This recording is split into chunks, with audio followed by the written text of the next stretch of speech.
Hi, I'm Vijay. This is my first vlog. ఇప్పుడైతే మేము Sunday స్కూల్కి బయలుదేరాం. తను మా చెల్లి. ఇదే మా సండే స్కూల్ జరిగే ప్లేస్. వీడే అభిషేక్. టుడే వీడి బర్త్డే. వీరందరూ సండే స్కూల్ పిల్లలు.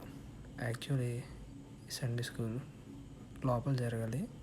ఫంక్షన్ హాల్లో ఈవెంట్ వల్ల బయట పెట్టారు. సండే స్కూల్ అయిన వెంటనే చర్చికి వెళ్ళిపోయాం. ఇక్కడ కనిపించే అన్న పేరు మహేష్. జీడిఎం చర్చ్లో సౌండ్ ఆపరేటింగ్ చేస్తాడు అన్న. ఇది యొక్క మా చర్చ్. ఆరాధన అయిన తర్వాత సాంగ్ పాడుతున్నారు. సాంగ్ అయిన వెంటనే ఉత్తర పచ్చుత్తర రీతిగా బైబిల్ చదువుతారు. నెక్స్ట్ ప్రసంగం స్టార్ట్ అయింది. ఆయన కేఎంజీ విజయ్ గారు, మా చర్చ్ యొక్క సంఘ కాపరి గారు. వీడే అభిషేక్. వీడు లైవ్ ఆపరేటింగ్ చేస్తాడు. టుడే వీడు బర్త్డే అని చెప్పాను కదా, వాడే. ఈ విధంగా today my first vlog complete. Please subscribe.